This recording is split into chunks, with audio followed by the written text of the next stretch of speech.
साबिक DGISI general फैज़ हमीद साहब को उनके ख़िलाफ़ कोर्ट मार्शल की एक बाकायदा कार्रवाई का आगाज़ हो गया, जिसमें इल्ज़ामात ये हैं कि उन्होंने सियासत में मुदाखलत की, बगावत के हवाले से भी गालिबन इल्ज़ामात हैं, और ये कि 9 मई के जो वाक़यात हैं उनसे भी उनका ताल्लुक़ जो है उसके शवाहिद मौजूद हैं।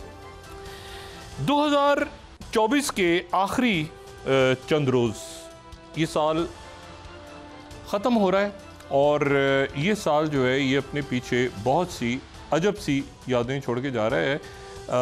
21 दिन साल में रह गए, 31 का महीना होता है दिसंबर का, और इस पे ज़रा कैसे इसको देखें यार, ज़रा इसको एक जायज़ा लेते हैं ज़रा सूरत हाल का, मुकम्मल सूरत हाल का, इसको रैप अप करते हैं। और हमेशा की तरह जब इस तरह का कोई डिस्कशन करना होता है मैंने, तो मैं तकलीफ देता हूँ मुशाहिद हुसैन सैयद साहब को कि वो मेरे साथ इस नशिश में शरीक हों, और ज़रा थोड़ा सा एक होता है ना कि वो ज़रा सूरत हाल का मुकम्मल तरह जो है वो जायज़ा लेके बताएं, पूरा मुशाहिदा दे दिया, पूरा मुशाहिदा आपका। अच्छा मुशाहिद साहब, इससे पहले कि मैं आपसे गुफ्तगू का आगाज़ करूँ, ये एक साल का इख्तिताम भी हो रहा है, हम ये भी कह सकते हैं, ठीक, और हम ये भी कह सकते हैं कि ये 21वीं सदी का पहला क्वार्टर या पहली रुबा सदी जो है वो ख़त्म हो रही है। First quarter of the century. मैं दुरुस्त हूँ? बिल्कुल सही। तो यानी 21वीं सदी के पहले 25 साल, हाँ जी, वो मुकम्मल हो रहे हैं। अच्छा, अब यहाँ पर मैं सिर्फ आपसे एक स्टूडेंट ऑफ हिस्ट्री, और आपने तो बहुत इस पर पढ़ा भी है, समझा भी, ये अमूमन ऐसा होता है कि जो सदियां हैं, ज़ाहिर है कि सदियों के इख्तिताम पे भी वाक़यात शुरू में भी, लेकिन सदी के शुरू में कुछ ऐसे वाक़यात होते हैं, एक अजीब सा इत्तेफाक है कि जो बाकी जो सदी है उसकी बुनियाद वो डाल देते हैं। मैं आपको इसकी दलील इस तरह से देता हूँ कि जो 20वीं सदी थी, 20वीं सदी का आगाज़ जनाब आप देखें कि राइट ब्रदर्स जहाज़ उड़ा रहे हैं, टेक्नोलॉजी, ठीक है ना, उसके बाद वो इनकलाब रूसी इनकलाब, विंटर पैलेस पे जो है अटैक हो गया, और जनाब जंग अजीम, ये सारा। अच्छा, उसके बाद खिलाफत उस्मानिया का खात्मा, ऑस्ट्रियो हंगेरियन एम्पायर के जनाब जो वली है थे उनको गोली लगी, और गोली ड्यूक फर्डिनेंड सराजीवो में। उसके बाद जनाब जर्मन कूद गए बेल्जियम में, उधर से फ्रांस, उधर अमेरिका आ गया 1917 में, उधर से इनकलाब रूस, ज़ार रूस भी गया, और सोवियत यूनियन ने जन्म लिया। सोवियत यूनियन तो इससे पहले नहीं थी, रशिया था, ज़ार था, उधर इनकलाब आ गया, सल्तनत उस्मानिया, और फिर उसके नतीजे में जनाब ये स्काइपिक ऑर्डर एग्रीमेंट, नया ऑर्डर इमर्ज हो रहा है। और उसके नहीं, वो जंग जो कि ख़त्म नहीं हुई तो हिटलर निकला, क्योंकि जर्मन को इतनी एक उनमें ह्यूमिलेशन आई कि वो, अच्छा चाइना में भी किंग डायनेस्टी गई और उनका भी खात्मा हुआ उधर, चाइना में भी, ठीक है ना, उधर भी रिपब्लिक ने जन्म लिया, एम्परर खत्म हो गया, एम्परर खत्म हुआ। और ये तो सारे वाकयात जो हैं, और स्पेनिश फ्लू भी आ रहा है दरमियान में, स्पेनिश फ्लू भी है। अच्छा, ये सारे वाकयात जो हैं, ये जो 20वीं सदी के पहले 25 साल के वाकयात हैं, ये बुनियाद डालते हैं अगले 75 सालों की सियासत की। वही कोल्ड वॉर चलती है, वही आगे सारे मामला चलते हैं, और फिर वो चलते चलते वो 20वीं सदी ख़त्म होती है। फिर उसके बाद हम चले जाएं अगर इससे पहले 19वीं सदी पे, तो Napoleon Wars, Waterloo, Congress of Vienna 1815, जो नेशन स्टेट बनी यूरोप की, जो बुनियाद डालते हैं कि आगे नहीं, तो पहला फड्डा ये आप देखें ना कि यूरोप के अंदर जंगें आपस में शुरू, और अमेरिकन और ये सारा उनका भी तो अमेरिका बरता ये आज़ादी और ये वो सारा फड्डा उधर तो चल रहा है ना मगरिब में। वो बुनियाद डालते हैं जो आगे 19वीं सदी में जो कुछ हो रहा है उसकी बुनियाद आपको शुरू में नजर आ रही है सर। अच्छा, अब हम आते हैं ये 21वीं सदी और इसका पहले जो 25 साल हैं उसकी बुनियाद डलती है कि जनाब अब 2000 से शुरू करें अगर तो अमेरिकन इलेक्शन में फड्डा है, डिस्प्यूटेड इलेक्शन है। पहला इलेक्शन है जिसका फैसला अवाम ने नहीं किया, सुप्रीम कोर्ट ने किया। एल गोर होगा या बुश होगा। और फिर उसके बाद जो भी दुनिया में हो रहा है उसकी बुनियाद 2001 9/11 अफगानिस्तान, इराक, लीबिया, सीरिया, चार मुल्कों में अरब स्प्रिंग आती है, तो दो तो खाना जंगी की तरफ चले जाते हैं, दो में मजीद स्ट्रॉन्गमैन आ जाते हैं, ट्यूनीसिया और इजिप्ट, और फिर उसके बाद शाम और गजा का कत्लेआम, ठीक है, holocaust 21st century holocaust. China WTO में एंटर हो जाता है और चाइना राइज ये और एशियन पे पूरी दुनिया का एक ऑर्डर आपको तब्दील होता नजर आता है। और उधर 1905 में आइंस्टाइन जो है वो थ्योरी ऑफ रिलेटिविटी के साथ सामने आता है और यहाँ आपको फिर नज़र आता है कि 2004 में फेसबुक, 2007 में आईफोन, 2008 में पहला ब्लैक, और उससे पहले आपको याद है आईपॉड जिसमें म्यूजिक वगैरह। अच्छा, और उसके बाद आईपैड, 2016 आईफोन, आईपॉड, आईपैड। उसके बाद 2016 में ली सेडोल जो है वो अल्फागो आर्टिफिशियल इंटेलिजेंस जो बनती है, 2003 में माई स्पेस, 2005 में यूट्यूब, 2005 से पहले यूट्यूब नहीं है, ये पहले 25 साल हैं। 2006 में ट्विटर जो एक्स है अब, 2010 में इंस्टाग्राम, 2011 में स्नैपचैट, 2016 में टिकटॉक और 2009 में व्हाट्सएप, जिसका कुछ तस्वर भी नहीं था पहले कि व्हाट्सएप कॉल्स भी हो सकती हैं।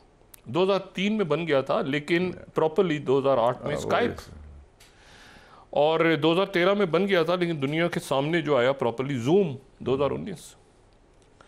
अच्छा, अब यानी क्या मैं ये कह सकता हूँ आपके सामने, जसारत कर सकता हूँ, इसको ओपन करते हैं इस बात को, कि जो बुनियाद 25 सालों में रख दी गई इस सदी की, पिछली सदी की तरह बाकी 75 साल भी उसी केओस की सूरत में जो नया ऑर्डर जन्म लेगा जिस तरह पिछली सदी में लिया था। जी मुजाहिद साहब, बिल्कुल, कम से कम हमारी लाइफ टाइम में तो कोई इस्तेकाम अमन नहीं आने लगा। ये पूरा दुनिया हिली हुई है इस वक्त। ये जो खासकर 3-4 मेजर डेवलपमेंट्स हो रही है ना, जो ओल्ड ऑर्डर जो इस्टेब्लिश हुआ था वर्ल्ड वॉर 2 के बाद, उसका खात्मा, उसके साथ साथ फिर द राइज, अल्लामा इकबाल ने क्या कहा था, देख मशरक से उभरते हुए सूरज को देख, rise of Asia, rise of the global south, rise of China. और ये आपने बात की सीरिया में जो आया है इनकलाब, ये क्या हुआ है? आप बड़ी इंटरेस्टिंग बात है कि 1920 में ट्रीटी ऑफ सेवर्स थी फ्रांस में, सल्तनत उस्मानिया का खात्मे का फैसला हुआ था, और उसमें फैसला हुआ था कि फ्रांस के पास जाएगा लबनान, सीरिया, बरतानिया के पास जाएगा ये इराक, जॉर्डन, सऊदी अरेबिया भी आज़ाद हुआ, फ़लस्तीन का मैंडेट उन्होंने बात की, जो जूइश नेशनल होम, जो बेल्फोर्ड डिक्लेरेशन, साइक्स पिको जो था, और जो जड़ की बुनियाद है वो बेल्फोर्ड डिक्लेरेशन। मेरे ख्याल में एर्दोगन साहब ने जो काम किया है वो 100 साल का बदला भी ले लिया है खिलाफत को, जो सपोर्ट किया ना, ये एक नया अलायंस बना US, इज़राइल और तुर्की का, जिन्होंने मिल के, उसके बरक्स था ईरान और रशिया। तो उसके 3-4 पहलू बनते हैं। एक तो ये है कि तब्दीली की जो लहर है, डेमास्कस टू ढाका, जो डेमास्कस टू ढाका, हाँ आप देखिए ना, उसमें तो आई ना। अच्छा, मैं थोड़ी इसमें इंटरप्ट करूं आपको। हाँ, ये DC टू ढाका नहीं है, वाया डेमास्कस। वाया डेमास्कस। DC में भी बहुत बड़ा इंकलाब आया है। मेरे ख्याल में सदर ट्रंप का आना अमेरिकन सियासत में और आलमी सियासत में इनकलाब है, क्योंकि वो अमेरिका के डीप स्टेट, अमेरिका के इस्टेब्लिशमेंट की मर्जी के खिलाफ है। खिलाफ है। सीरिया में आए वापस, सीरिया में क्या हुआ है? सीरिया में दो तीन चीज़ें, एक तो हो कि ये एक हर जगह ये हमारा कबाहत है मुसलमानों में, मुसलमान हुक्मरानों में, कि वो ख़ानदानी बादशाहत, जहाँ तो बादशाहत है वो तो ठीक है, फिर जहाँ नहीं है वो कोशिश है कि ख़ानदानी बादशाहत। 55 साल से एक ही ख़ानदान हावी, और सिर्फ मकसद है हुकूमत करने में, हर कॉस्ट में, हर आज 2 करोड़ 30 लाख की आबादी के 13 मिलियन लोग बेघर थे या रेफ्यूजीज, और इंतहाई नामकबूल, इंतहाई ना और करप्ट। 2 अरब रुपया चोरी करके वो भागा है। अच्छा, 2 अरब डॉलर। yes. ये जो ये मॉस्को गया है। अच्छा, हाँ, $2 बिलियन। अब ये तो मतलब चोरी डाकू का क्या नाम, क्या इससे ये भी हुआ है कि एक आइडियोलॉजी थी बड़ी मशहूर अरब नेशनलिज्म की, बाथिज्म, बास पार्टी का खात्मा हो गया। सदाम उधर गया, 100 साल पुरानी थी, पार्टी मिशेल अफलाक ने शुरू किया था, इन्होंने जो दानिश्वर थे उन्होंने के बाथिस्ट पार्टी होगी, सबको इकट्ठा करेंगे, अरब पैन अरबिज्म का खात्मा आ गया, रिप्लेस्ड बाय पैन इस्लामिज्म। ये जो हुआ ना, मैं कहता था, आपको याद है आपके प्रोग्राम में मैंने कहा था, बड़ी मशहूर बात हुई थी, और उसको अल कायदा की बड़ी बात होती थी। मैंने कहा अल कायदा जो है ये अमेरिका के लिए अल फायदा है। ये आपने मैंने आपके 2003 में आपने मैंने कहा था, मैं कहा अल कायदा जो है हमें डरा रहे हैं, अल कायदा आ जाएगा।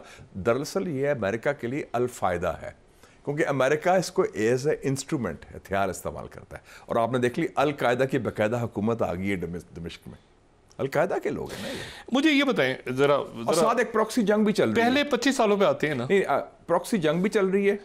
ईरान रशिया एक तरफ, यूएस इजराइल एक तरफ, और तुर्की ने भी अपना हिस्सा डाल दिया।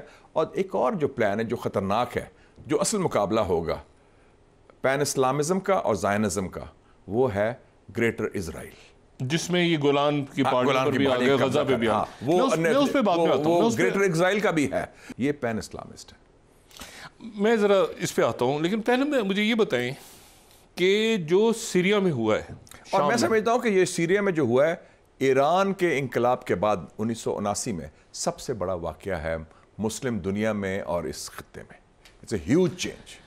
क्या ये जो 2001 में अफगानिस्तान का तो चले, उसके बाद जो इराक, और फिर उसके बाद ये था कि बाकी मुल्कों की तरफ जाना है, और एक हमें नज़र आया कि मुल्कों के अंदर अफरा तफरी और केओस और बगावतों ने जन्म लिया, और उसकी वजूहत भी थी कि कहीं करप्शन थी, कहीं ऑटोक्रेट से, लेकिन एक हवा दी गई। मतलब मेरा ख्याल ये कि अरब स्प्रिंग एक ऑर्गेनिक तो था, लोग बेचैन थे, परेशान थे, लेकिन उसके ऊपर फूंक भी डाली गई। लेकिन ना वो तो जनरल क्लार्क ने कह दिया था कि 9/11 के 10 दिन के बाद, जनरल वेज़ले क्लार्क, उसका रिकॉर्ड में है, 9/11 होता है तो 10 दिन के बाद वो को 18 या 20 सितंबर को कहता है मैं पेंटागन गया, वहाँ मैंने मिला, क्योंकि वो 4 स्टार जनरल था, सुप्रीम कमांडर था नेटो का।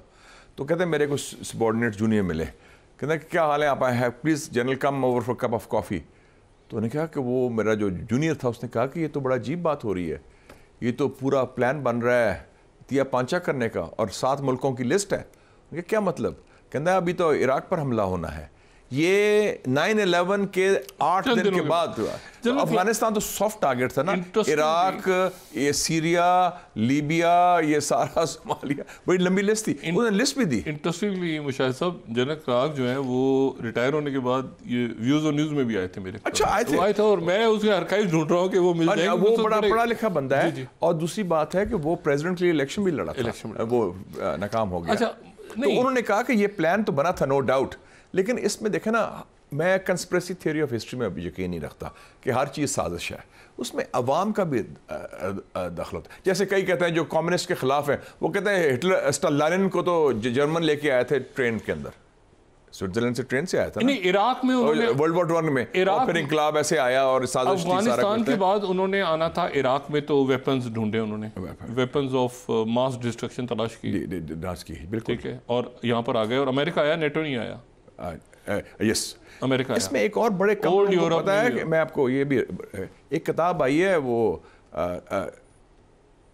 फिलिप सैंड्स, ब्रिटिश लॉयर है, लॉलेस वर्ल्ड, 2006 में आई थी। उसने कहा है कि जो कॉन्वर्जेशन होती है 30 जनवरी 2003 को ब्लेयर और बुश की, और हमला होना है 20 मार्च 2003 को इराक पर। तो बुश और ब्लेयर डिस्कस कर रहे हैं, और ब्लेयर का जो है ना पाकिस्तानी स्टाइल, जो ब्रिटिश का एक बड़ा अच्छा सिस्टम है, हर चीज़ मिनट्स होती है, रिकॉर्ड होती है। उसका सेक्रेटरी रिकॉर्ड कर रहा है गुनफुर। वो कह रहे हैं बुश ने कहा कि बस इसको तो हम सॉर्ट आउट कर लेंगे जल्दी इराक को, उसके बाद हमने 4 मुल्कों पर फोकस करना है। 2 का तो नाम ले लिया उसने, ईरान और सीरिया, ठीक है, वो तो आपके दुश्मन है, और 2 उन ममालिक का नाम लिया जो उनके हलीफ थे उस वक़्त। तो ये उनका हदफ में शामिल था। लेकिन कुरान शरीफ में क्या लिखा है? वो मकरू वो मकरुल्लाह वो अल्लाह खैरुल माकिरीन। उन्होंने मनसूबाबंदी की, अल्लाह ताला ने अपना मनसूबा बनाया। एंड बेशक the almighty is the best of the planners. वो तो शुक्र है कि अमेरिका फंस गया इराक में और ये सारा मनसूबा ख़त्म हो गया।